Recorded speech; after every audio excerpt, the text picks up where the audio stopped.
del tracto digestivo. ¿Okay? Esta pregunta es clave, ¿sí? Y siempre tenganla en cuenta. ¿Okay? Voy a ser lo más sucinto posible con este tema, porque sé que están con la hora justa, y yo también. ¿Okay? Principal criterio: funcionalidad del tracto digestivo. Es lo primero que la unidad de soporte nutricional, que dicho sea de paso, está conformado por un médico, una enfermera y un nutricionista, ¿okay? Como mínimo, ¿sí? Evalúa la funcionalidad del tracto digestivo del paciente. ¿Estamos de acuerdo? Principalmente del tracto digestivo alto. ¿Okay? Para iniciar, el tracto digestivo alto. ¿Okay? Una de las primeras opciones para dar un soporte nutricional a un paciente en estado crítico es optar por una nutrición enteral, ¿sí? Nutrición enteral. ¿De qué consta la nutrición enteral? Cuando mantenemos mediante la alimentación enteral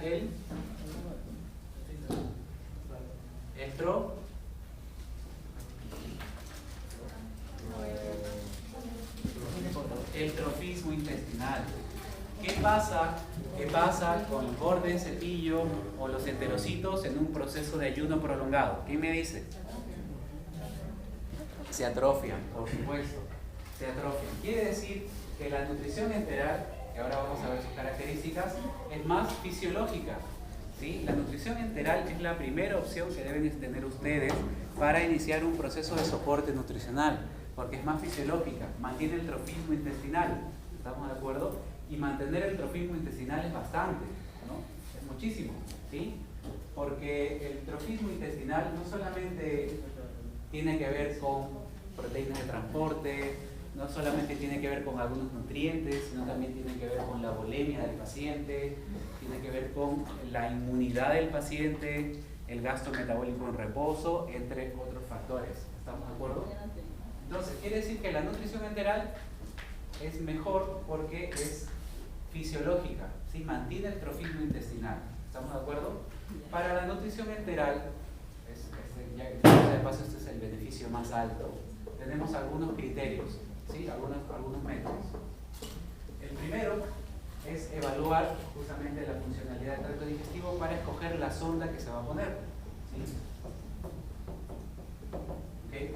Y aquí también hay criterios, ¿okay? Una de las sondas más conocidas y más usadas es la sonda nasogástrica, ¿okay? Las sondas en general son muchas: sonda nasogástrica, sonda neurogástrica, que son las principales, ¿okay? Cuando no hay una funcionalidad del tracto digestivo alto, principalmente, tenemos que aplicar una ostomía. ¿Okay? Imagínense, en un paciente con pancreatitis, ¿okay? Vamos a ver, por ejemplo, un paciente con pancreatitis. ¿Qué criterios clínicos tiene un paciente con pancreatitis? Principalmente los médicos siempre lo dejan en NPO, de inmediato, ¿no? NPO. Cuando un paciente está en NPO, ¿qué pasa con un paciente? Tiene una deuda calórica, ¿sí? Si tú requieres al día 2000, pero con estrés metabólico requieres 3000 y no comes nada ese día, no comes nada ni el día siguiente ni el tercer día, ¿sí? Porque normalmente los pacientes en NPO los dejan sin comer, solamente con dextrosa al 5% todavía por un par de días, pues cubrirá con esa dextrosa, no sé, 20-30% de su requerimiento, ¿okay? Y eso que no consumió le genera una deuda, un saldo en contra del paciente. Saldo que va a pagar ¿con qué cosa? Con sus reservas, ¿sí? ¿Cuál es la principal reserva del organismo? No, la grasa, exacto, la grasa. Ustedes en reposo hacen uso de la beta oxidación para subsistir, ¿sí? Cuando hacen ejercicio, ¿qué reserva energética ocupan? Glucógeno, ¿sí? Así que nunca, por favor, digan cuando están corriendo, estoy quemando grasa. Porque uno, la grasa no se quema, se oxida. Y dos, cuando estás en actividad física no ocupas reserva de grasa, ocupas glucógeno. ¿Estamos de acuerdo? Ok, entonces, los pacientes de ustedes están postrados, Están haciendo actividad física, están postrados. Eso es algo interesante porque es algo que si tú sabes que el paciente está con una deuda calórica, va a usar sus reservas grasas. No obstante, el periodo de ayuno, ¿sí?, que ustedes seguramente han estudiado, tiene finalmente otros mecanismos para poder suplir la cantidad de pérdida energética en algunas instituciones clínicas que vamos a ver más adelante. Otras situaciones clínicas que puede tener el paciente pancreatitis. Ya tenemos que estar en el NPO, algunos análisis bioquímicos, la fosfatasa alcalina va a estar alta, ¿qué más? La proteína C reactiva seguramente, el recuento total de linfocitos, la insulina todavía no podemos saberlo, ¿no? De repente si tiene un estrés incluso va a tener más glucagón, ¿no?, que insulina. La insulina puede que esté baja, ¿no? Aunque pacientes con dextrosa sí tienen una respuesta insulínica veloz, ¿no?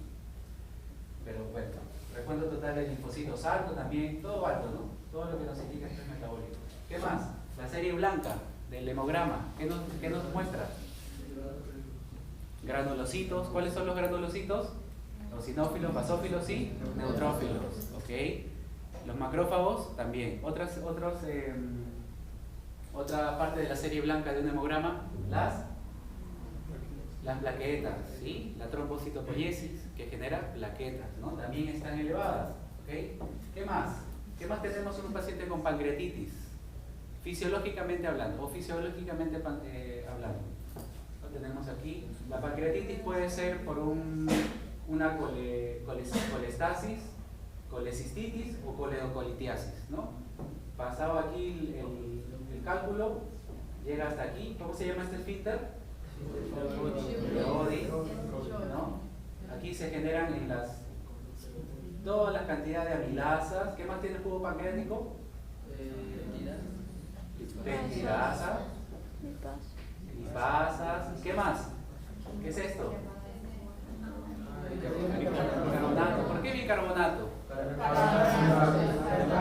¿Para qué subimos el pH? Neutralizar la acidez. ¿Y para qué neutralizamos la acidez?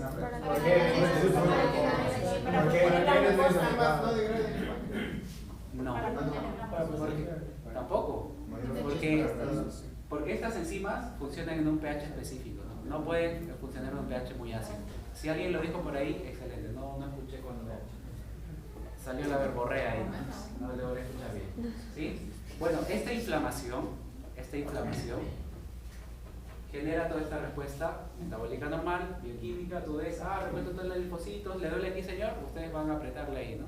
Me parece siempre bien curioso eso, ¿no? El médico dice, ¿dónde te duele? Y ahí te aprieta más, ¿no? Un poco raro, bueno. Pero el dolor se va a espalda. Puede ir, bueno, a ver, criterios médicos aquí, hay N cantidad que yo nunca voy a saber en mi vida, ¿no? Porque finalmente no voy a estudiar de ustedes, ¿no? Pero básicamente este es el cuadro, ¿sí? Ahora, fíjense, tenemos aquí el señor duodeno, ¿no? Aquí después del vaciamiento gástrico, no soy buen dibujante, ¿está bien? El estómago, duodeno, ¿sí? Ok, fíjense, si nosotros damos una sonda nasogástrica, la sonda nasogástrica, ¿dónde llegará? ¿Qué tendríamos que hacer aquí? Con la nutrición y el soporte enteral, lo que tenemos que hacer es saltarnos esta parte de acá, ¿no? De repente hacer una yeyunostomía o una ileostomía, ¿sí? Que es parte de las ostomías. Yeyunostomía, ileostomía, ¿sí? Ahora, aquí hay consideraciones que quiero que también tengan bien grabadas, ¿sí? La osmolaridad del tracto digestivo difiere de acuerdo a las porciones, ¿estamos de acuerdo? No es igual la osmolaridad que tolera el duodeno que la osmolaridad que tolera el ilio o el yeyuno. No es la misma osmolaridad que tolera el estómago que la que tolera el duodeno. ¿Estamos de acuerdo? La osmolaridad, ¿sí? La osmolaridad cambia en todo el tracto intestinal. ¿Qué es la osmolaridad? Esto ustedes lo deben saber recontra hiper bien, ¿sí o no? Muy bien. ¿Y cómo medimos la osmolaridad? ¿Cómo mides la osmolaridad de un solvente? De una disolución, perdón.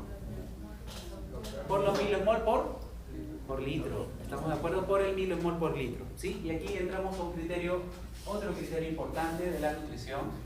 Voy a borrar esto, ¿ya? Porque era solamente un ejemplo. Y aquí entramos en otro criterio importante de la nutrición enteral, ¿sí?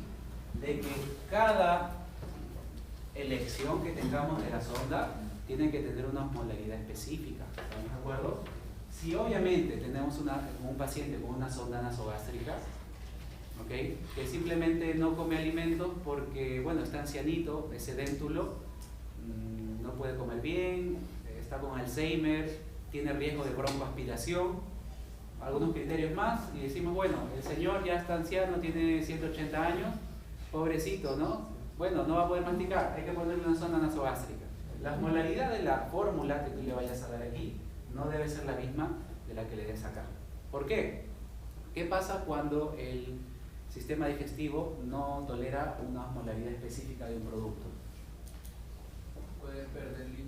Pierdes líquido, no todo sigue su curso, ¿sí? El propio cuerpo, mediante la digestión, mediante la motilidad, modifica la osmolaridad de lo que comemos. Pero cuando saltamos ese paso, tenemos que nosotros modificarla, ¿sí?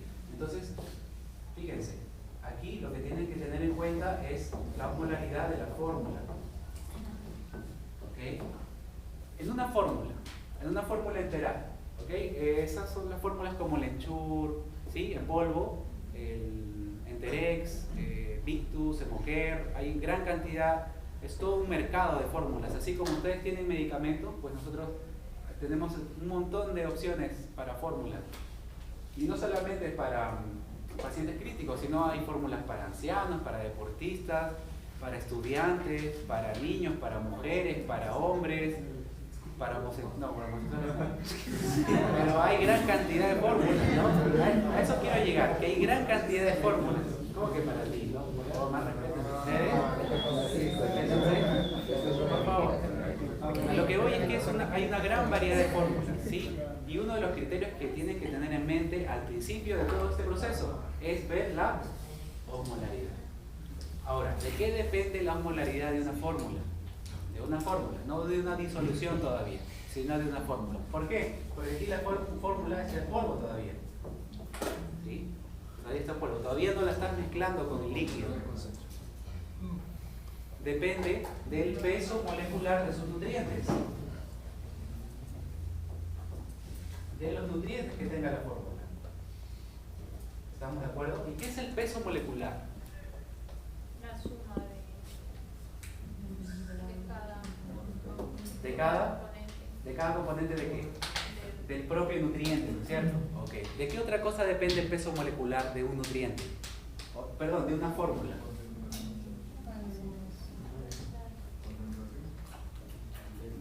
No, la concentración es otra cosa. Fíjense, una fórmula puede tener nutrientes en su estado polimérico o monomérico. ¿Estamos de acuerdo? ¿Sí? Por ejemplo, ustedes pueden tener fórmulas cuya presentación de las proteínas sea caseinato de calcio. En este caso sería un péptido, ¿no?, en proteica.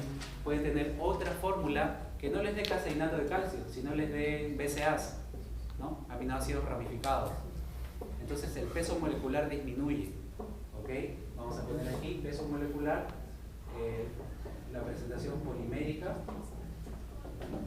o monomérica. Sí, igual de todos los niveles que hay entre este y este, ¿no? De los nutrientes. ¿La monomérica es la especial o...? ¿Qué dijo eso? ¿Monomérica es la especial? Exacto, vamos a llegar a eso. Sí, hay otras definiciones más. ¿Sí? Muy bien.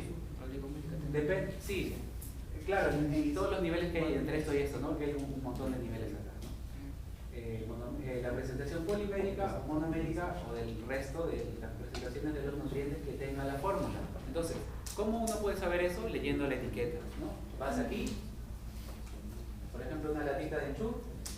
Si van a una farmacia alguna vez o cuando hagan prácticas en la unidad de soporte van a estar estas latitas. ¿Qué va a hacer usted? Va a ver la composición nutricional.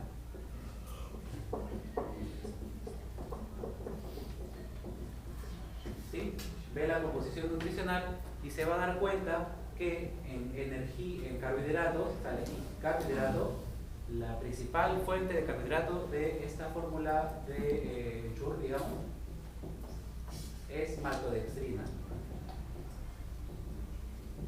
¿Sí? No es glucosa, no es almidón, no es rafinosa, no es estequiosa, no es amilosa. ¿Sí? Es maltodextrina, que es un polimérico o monomérico. Polimérico. Es polimérico. Exacto. Y todos sus nutrientes, carbohidratos, proteínas y grasas, son las presentaciones poliméricas de los nutrientes. ¿Qué quiere decir? En otras palabras, parcialmente hidrolizados, parcialmente digeridos también, si quieres decirlo, ¿sí?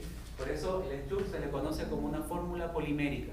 Cuando escuchen decir que el Lechur es una fórmula polimérica, pues ya saben a qué se refiere, ¿sí? Hay gran cantidad de fórmulas poliméricas en el mercado, ¿sí? Está el Lechur y otras que estaba mencionando, el Enterex, el Victus, Carbs, y hay una gran variedad de fórmulas poliméricas.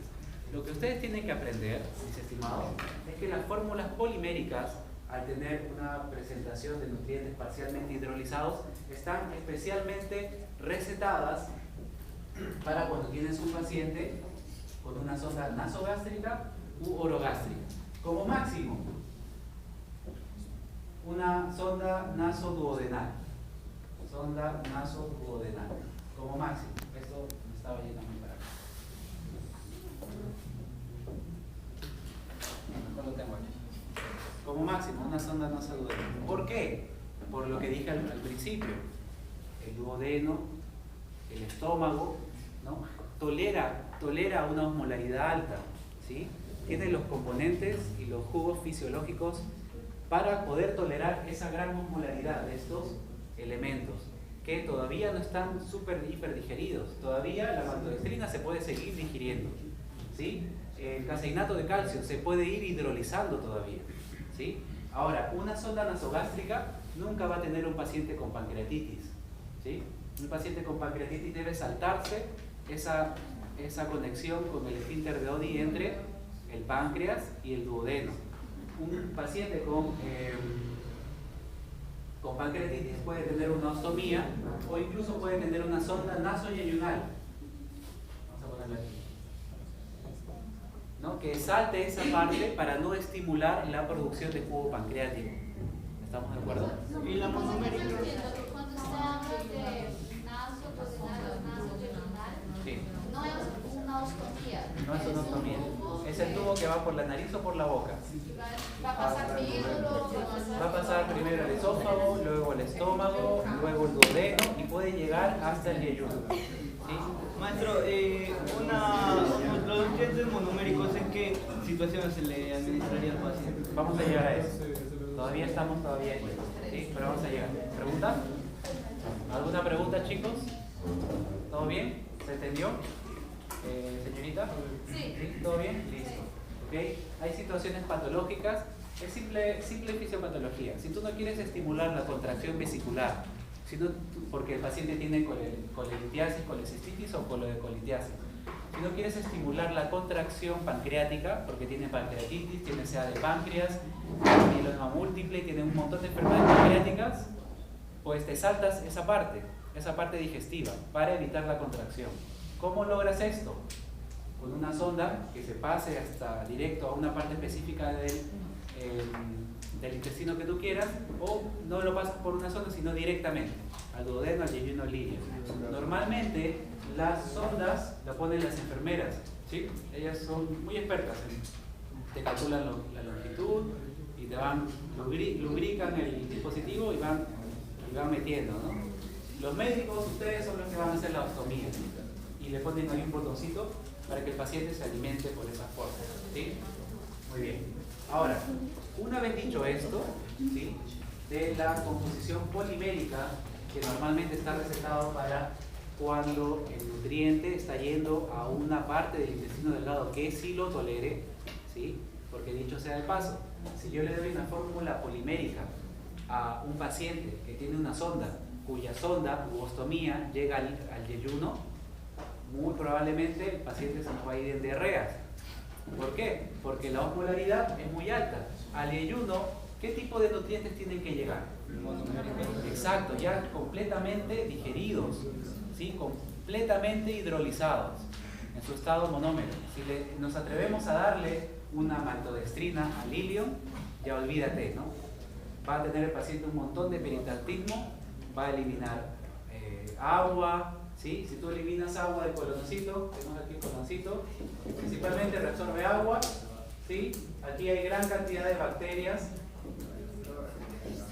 ¿Para qué son las bacterias? Miren, acá aquí al colonocito principalmente tienen que llegar fos y gos, fructoligosacáridos y galactoligosacáridos. ¿Qué son?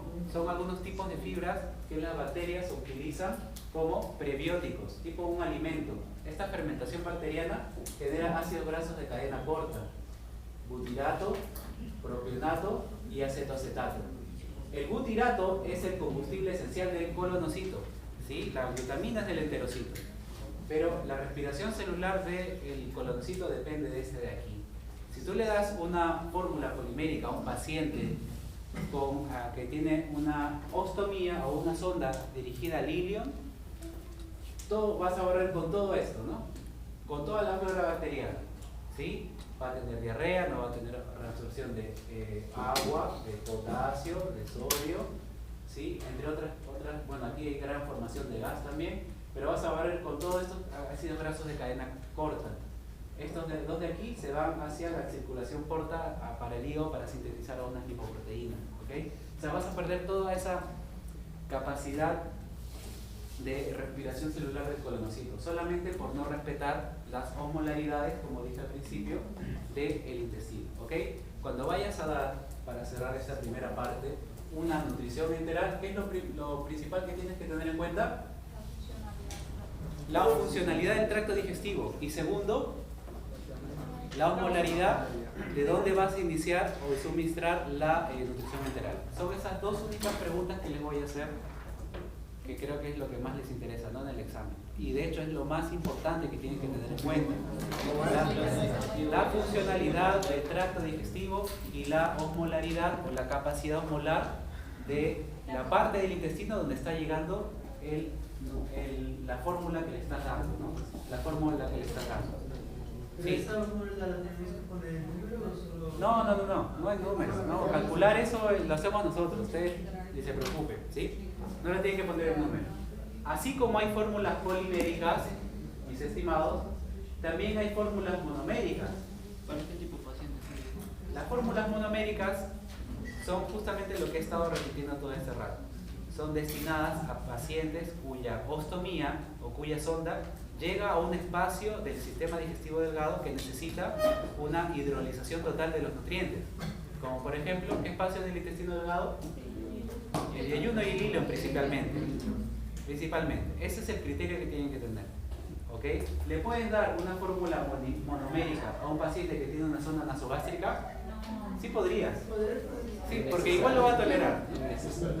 Sí podría, pero no al revés.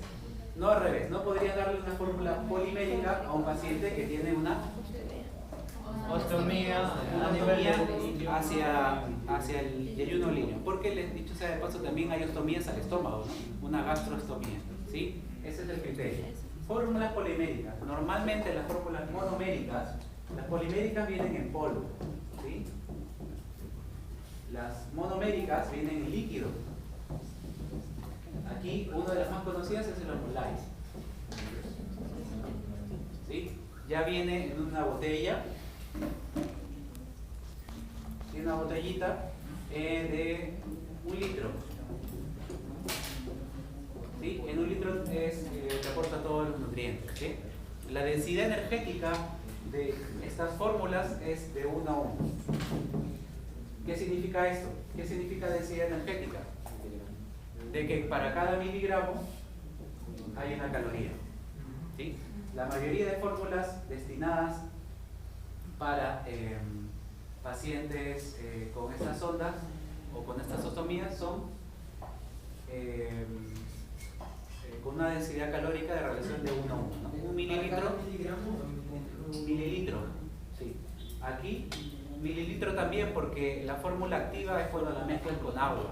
Por ejemplo, en CHU tienes que mezclar 58 gramos de polvo en 190 mililitros de agua. Te da un total de 220 mililitros de la fórmula. Y para esta cantidad hay nutrientes específicos, no que eso ya lo hacemos nosotros. Ustedes solamente consideran eso porque son parte del equipo de ahí. Como dato especial, para pasar a parenteral y terminar con la clase, les digo que hay la mayor parte de fórmulas que están con una densidad calórica de 0.8, de 1 a 0.8, o sea, 1 mililitro por 0.8 calorías, son las fórmulas destinadas a pacientes diabéticos, ¿sí? Que tienen menos cantidad de calorías en la misma cantidad de mililitros, para disminuir la respuesta postprandial, ¿no? de la glucosa. ¿Estamos de acuerdo? Por ejemplo, una de las fórmulas más conocidas es el Glucerna. ¿Te suena?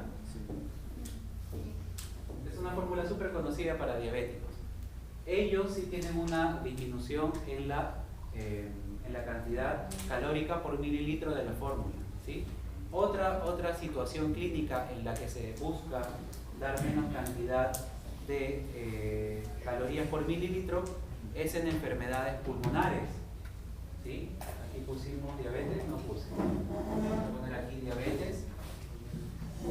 diabetes y enfermedad pulmonar. ¿Por qué en enfermedad pulmonar? Mientras voy borrando esto. Por la fibrosis quística. Muy bien, vamos por ahí, por la fibrosis quística. ¿Qué pasa cuando tenemos fibrosis quística? ¿Qué disminuye la fibrosis quística en el EPI? ¿Qué disminuye? La hematosis. ¿Y qué es la hematosis? El intercambio gaseoso. ¿Y qué pasa con un paciente que no tiene un adecuado intercambio gaseoso? ¿Qué va a tener?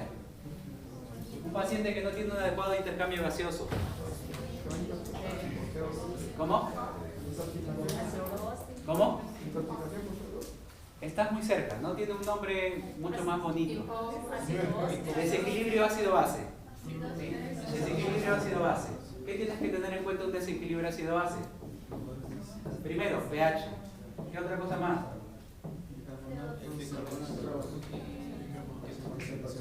¿Cuánto es el pH normal? De 7.35, eso todo el mundo lo sabe, ¿no? Ok. ¿El carbonato? 22 a 26. Presión parcial de CO2. 35 a 45.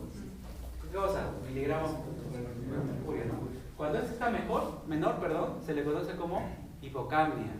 Y cuando este esté más alto es hipercapnia. En la mayor parte de enfermedades pulmonares como el POC, EPI, fibrosis pulmonar, etc., la hematosis, aquí hay una presión de CO2, de oxígeno. Uno por eso respira fuerte, para aumentar la presión aquí y favorecer el intercambio gaseoso. Pero aquí, el líquido surfractante, en caso de POC, de fibrosis pulmonar, tenemos una cantidad de masa fibrótica aquí, no permite la salida del CO2. Bueno, aquí es sangre venosa, sangre arterial, ¿no? Y el CO2 se acumula acá, aumenta la presión arterial, la presión de CO2, hay hipercapnia, hay acidosis respiratoria, el cuerpo empieza a generar hiperventilación, porque quiere eliminar ese CO2 que se está acumulando, ¿no? Es una respuesta compensatoria al CO2. ¿Qué proceso metabólico genera más CO2? El catabolismo de proteínas, grasas o carbohidratos. De carbohidratos, por supuesto, de carbohidratos. Genera más CO2 que la grasa y más CO2 que el pH de las proteínas. Cuenten el CO2 de glicólisis y de ciclo de Krebs. Cuenten el CO2 de transaminación oxidativa de ciclo de Krebs y cuenten el CO2 de lipólisis y beta-oxidación. Los carbohidratos se lo llevan de lleno. Es por eso que las fórmulas destinadas a pacientes con enfermedades pulmonares tienen esa densidad calórica. Menos cantidad de carbohidratos por mililitro y aumentan las cantidades de grasa y de proteína respectivamente para cuidar esta parte. Si tú mantienes a un paciente así hiperventilando, aumenta su tasa metabólica basal. Y no quieres eso. No quieres aumentar su tasa metabólica basal, ¿sí? Porque se va a desnutrir, ¿sí? Las únicas reservas, porque ya grasa no tiene a estas alturas, las va a sacar de las proteínas. Y eso genera un montón de compuestos nitrogenados que no quieres ni enterar, ¿sí? Muy bien. Entonces, eso como detalle. Vamos a pasar ahora a la nutrición parenteral. ¿Cuándo se ocupa una nutrición parenteral? Cuando ya el intestino está disfuncional completamente. ¿Sí? Cuando no hay forma de ocupar el intestino ni en el estómago, ni en el duodeno, ni en el yeyuno, ni en el ilio. ¿Sí? Todavía no se ha creado nutrición hacia el colon, pero no hay forma porque el colon ya no absorbe nada, ¿no? Acabo de decir una pavada, ¿sí? No, eso es imposible. Entonces, como claro, no se podía crear una colonostomía, se crearon nutrición parenteral, ¿no? Nutrición enteral y nutrición parenteral. ¿Sí? La nutrición parenteral, antes de pasar aquí alguna pregunta. Nada, La estamos con el nutrición tiempo. especializada, ¿Ya?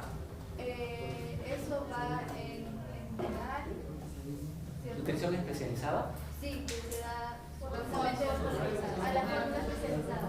Ya. Ese es enteral. ¿He mencionado algo de especializado ahora? No, la misma la mañana. ¿La misa de la mañana dijo qué cosas? Habló algo de... Porque si habla todos, y aquí no va a hablar. Ella dijo que hay varios tipos de fórmulas, Sí. entonces una de las que ella mencionó son las fórmulas especializadas, como para pacientes diabéticos. Ah, ya. Sí, por supuesto. Esas son por ejemplo, una fórmula especializada es una fórmula específica para una patología. Por ejemplo, el Pulmocare es una fórmula específica para pacientes con enfermedad pulmonar.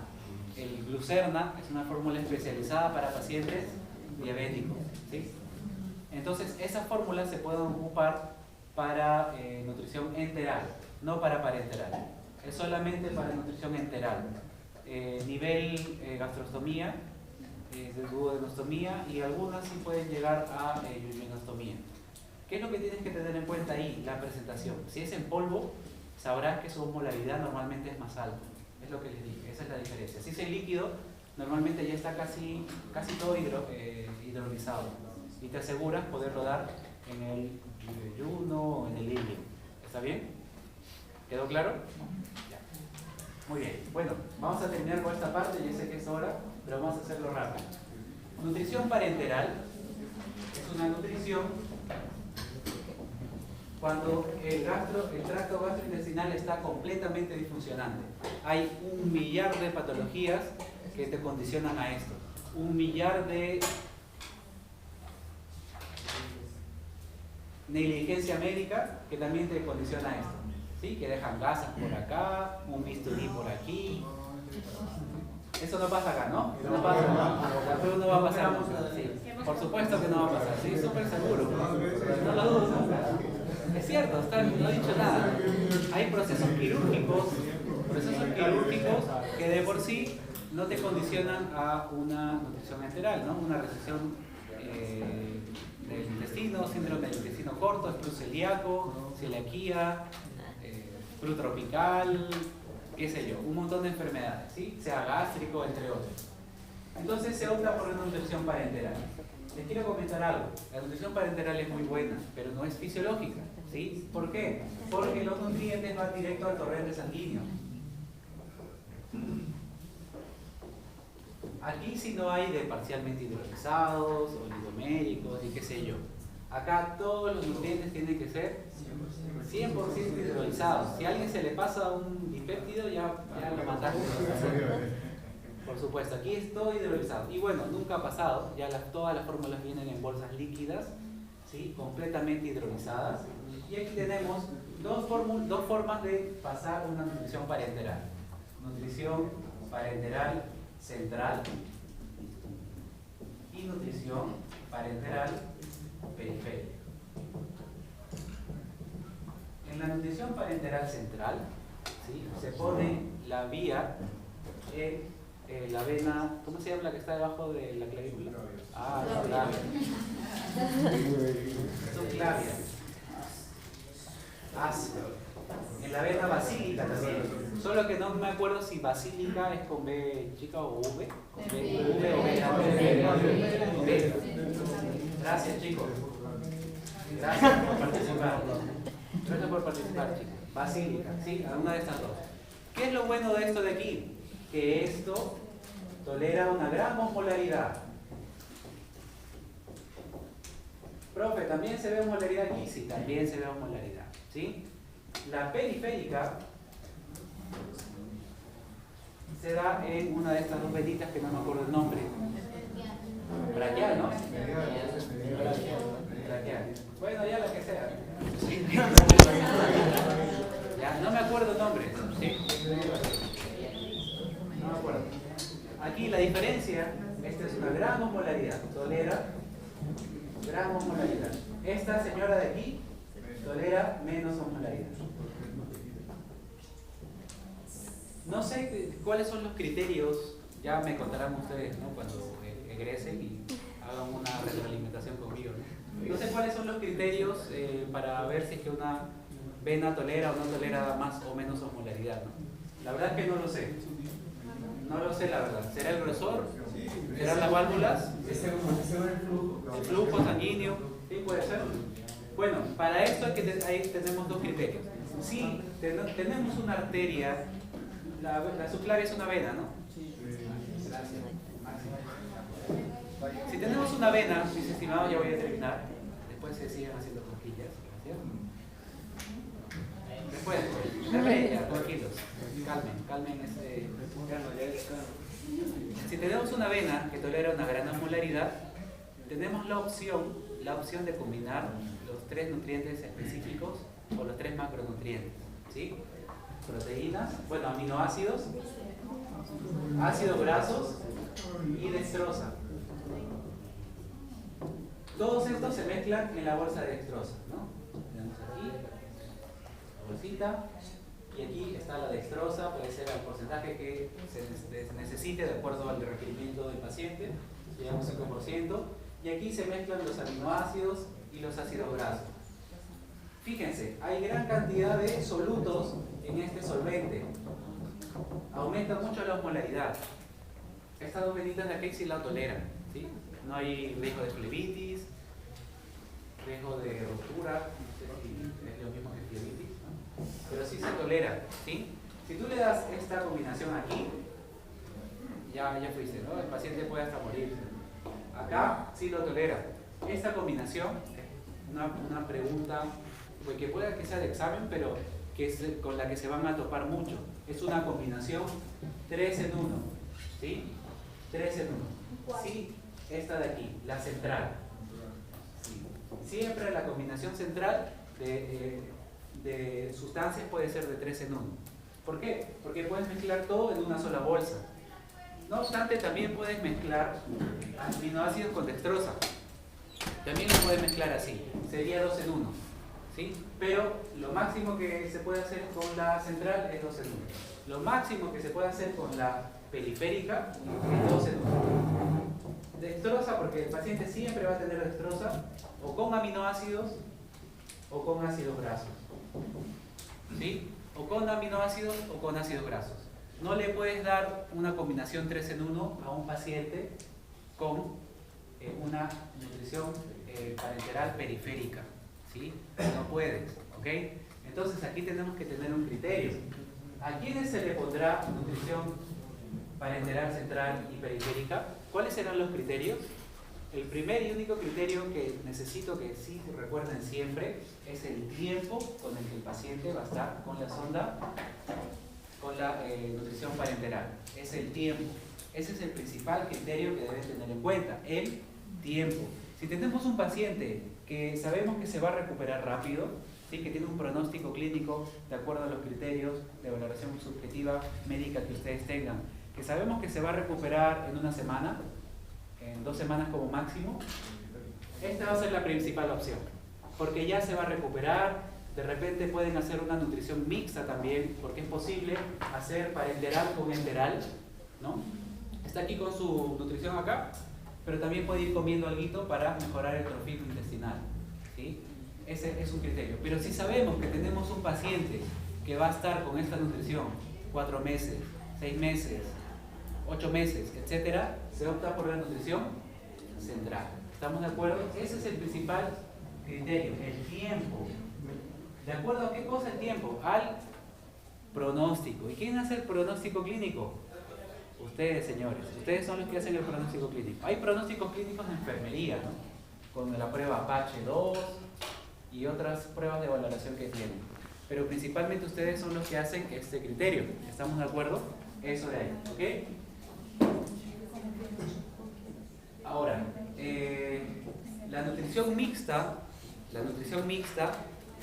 que es ya lo ultimito de aquí, la damos cuando tenemos un paciente que sí tolera nutrición enteral, aparte de la parenteral, ¿sí? Normalmente la nutrición mixta se da, en la mayoría de casos, cuando tenemos una nutrición periférica. ¿Estamos de acuerdo? Cuando es periférica. Cuando es central, normalmente no hay una mixtura ahí de alimentación oral, pero cuando es periférica, sí. ¿Estamos de acuerdo? Y se puede dar una alimentación, la última sería mixta. ¿Ok? Cuando tenemos una mixta, dividimos el requerimiento. Por ejemplo, si el paciente requiere 1000 calorías, 500 serán por enteral y 500 por parenteral. Ese es el otro criterio. ¿Estamos de acuerdo? Eso, mis estimados. Todo lo que he hablado ahorita es lo único que va a venir del examen. ¿Está bien? ¿Alguna que otra pregunta de las que les he mencionado? ¿Alguna pregunta adicional para aclarar alguna duda? Porque ya están afuera los de medicina. ¿Por qué en el periférico tiene que ser menor? Porque la vena no tolera mucha osmolaridad. Tolera menos osmolaridad. Esta vena de aquí tolera mucho menos osmolaridad. Ya, esos son métodos de infusión, pero eso no les voy a preguntar porque es mucho ya de nutrición.